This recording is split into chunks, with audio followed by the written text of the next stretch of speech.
So I'm back with another driveway drop, even though I'm not in the driveway.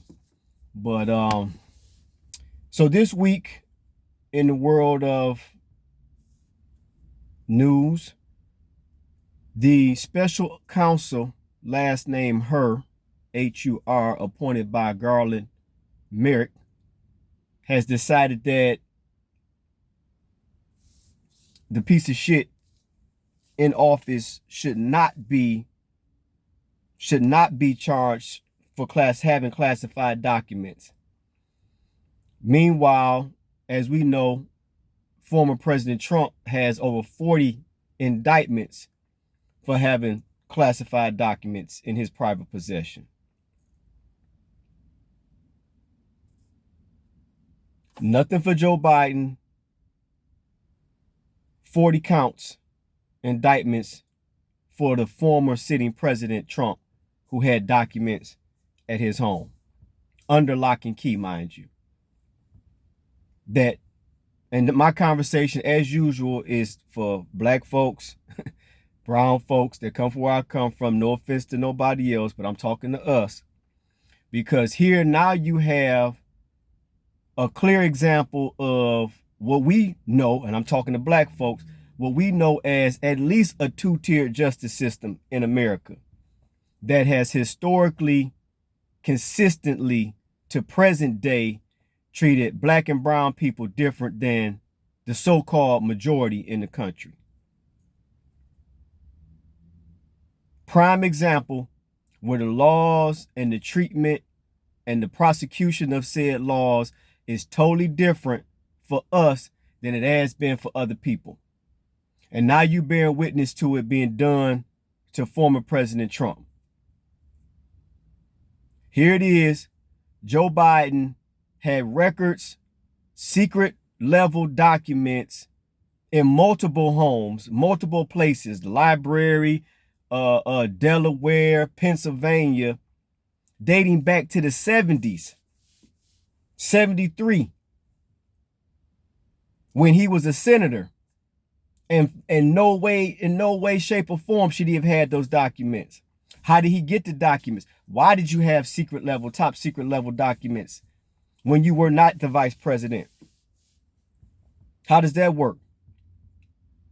And how is it that after the investigation has been done, dating back to the 70s and from your time as the vice president, no charges?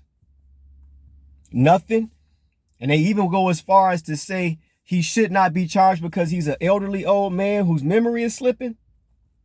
Really? That's what we're going to do? That's how we're going to play it, huh? Right in our face. Don't nobody say nothing. So my conversation is for black folks that keep on telling me anybody but Trump, he can't get in office. He can't get in office. This is for all y'all that had that stupid ass statement from before that's even more stupid today, the lesser of two evils. Clearly, we got the greater of the two evils, right? So I'm not even going to keep wrestling and irritating myself, attempting to get people to acknowledge what Mr. Trump did while he was in office, or acknowledge and own just how terrible conditions are on the planet under this piece of shit that's in the office right now. I'm just going to appeal to you as a black person in America that know full well that the law has been practiced and handled differently on us than it has been for the other people. And now you see it playing out right now. A classified document case. What makes this case different than the other? Nothing. Nothing makes this one different than the other. This one is worse because you had documents. He got documents going back 50 years. Why do you have documents going back 50 years in your garage behind the Corvette? You piece of shit. So for all y'all that didn't want to own the fact that the justice system is catering to him, here it is in your face, point blank, blatant. No need to hide it. This is how we going to do it. So give you a case in point and I'm going to leave you alone. And I'm just going to use the crime bill that Joe Biden and y'all first black president Clinton crafted, proudly crafted. where this much crack cocaine or less came with mandatory minimums. He proudly stated, mandatory minimums. The judge has no choice but to sentence. This much crack cocaine sent our people to jail. Mandatory minimums in jail for the user and the dealer. Meanwhile, at the same time in this country, the other people who didn't have their cocaine mixed and cooked with baking soda or whatever that was. I wasn't ever in that profession, so I don't know. But I do know the difference was the cocaine that my people used and got addicted to was cooked up and mixed up with baking soda and other stuff and sold in a rock form. While the other people who could afford the more expensive uncut product or whatever, powder form product, had umpteen times more and got a slap on the wrist. Y'all remember that? Oh, I know you remember that. Prime example. Absolutely prime example. How's that playing out today? So now today, fentanyl poisoning is the #1 killer in America. Killed more people than COVID. They pandemic. And now all of a sudden, because it's affecting communities outside of the urban terrain, because it's affecting the rural community, it's affecting suburban America, now all of a sudden, it's an opioid crisis. It's an opioid pandemic. Opioid crisis. It's funding coming down through the municipalities to help out. Now it's a disease and you need treatment and you need help because it's coming in a pill and all of that. So now that it's affecting the other people, it's a crisis and we need intervention and we need benevolence and we need all these things. But when it was my people, when it was people that look like me, black and brown people, whether you was the user or the dealer, mandatory minimums, your ass going to jail. We don't want to talk about it.